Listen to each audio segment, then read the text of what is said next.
नमस्कार दोस्तों, मेरे यूट्यूब चैनल पर आपका बहुत बहुत स्वागत, वंदन और अभिनंदन है। और साथियों, आज एक बहुत ही प्रेरक और भावुक कर देने वाली कहानी को लेकर के मैं उपस्थित हुआ हूँ। साथियों, यह जो कहानी है, आप लोग जैसा जानते हैं कि भारतीय परंपरा में अभी श्राद्ध पक्ष चल रहे हैं और श्राद्ध पक्ष अपनी चरम की ओर हैं। तो इसी से प्रेरित होकर के यह कहानी है। बहुत ही अच्छी कहानी है साथियों, वीडियो में अंत तक बने रहिएगा। और बहुत ही प्रेरक और प्रेरणा देने वाली यह कहानी है। कहानी का शीर्षक है साथियों कि श्राद्ध खाने नहीं आऊँगा। अरे भाई, बुढ़ापे का कोई इलाज नहीं होता, 80 पार कर चुके हैं, अब बस सेवा कीजिए, डॉक्टर पिताजी को देखते हुए बोला। डॉक्टर साहब, कोई तो तरीका होगा, साइंस ने बहुत तरक्की कर ली है। शंकर बाबू, मैं अपनी तरफ से दुआ ही कर सकता हूँ, बस आप इन्हें खुश रखिए, इससे बेहतर और कोई दवा नहीं है। और इन्हें लिक्विड पिलाते रहिए जो इन्हें पसंद है। डॉक्टर अपना बैग संभालते हुए मुस्कुराया और बाहर निकल गया। शंकर पिता को लेकर बहुत चिंतित था। उसे लगता ही नहीं था कि पिता के बिना भी कोई जीवन हो सकता है। माँ के जाने के बाद अब एकमात्र आशीर्वाद उन्हीं का बचा था। उसे अपने बचपन और जवानी के सारे दिन याद आ रहे थे। कैसे पिता हर रोज़ कुछ न कुछ लेकर ही घर घुसते थे। बाहर हल्की हल्की बारिश हो रही थी। ऐसा लगता था कि जैसे आसमान भी रो रहा हो।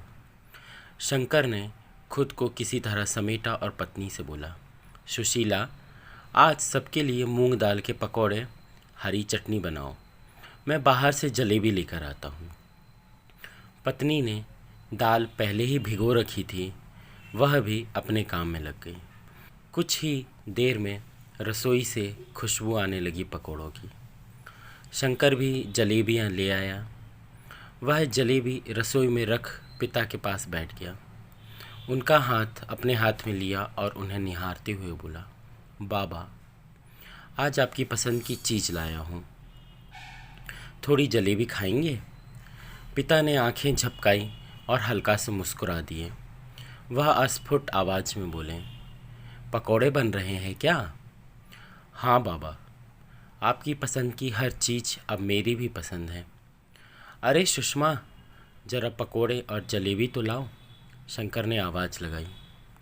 लीजिए बाबूजी, एक और, उसने पकौड़ा हाथ में देते हुए कहा। बस, अब पूरा हो गया, पेट भर गया, जरा सी जलेबी दे, पिता बोले। शंकर ने जलेबी का एक टुकड़ा हाथ में लेकर मुंह में डाल दिया। पिता उसे प्यार से देखते रहे। शंकर, सदा खुश रहो बेटा, मेरा दाना पानी अब पूरा हुआ, पिता बोले। बाबा, आपको तो सेंचुरी लगानी है, आप मेरे तेंदुलकर हो। आँखों में आंसू बहने लगे थे।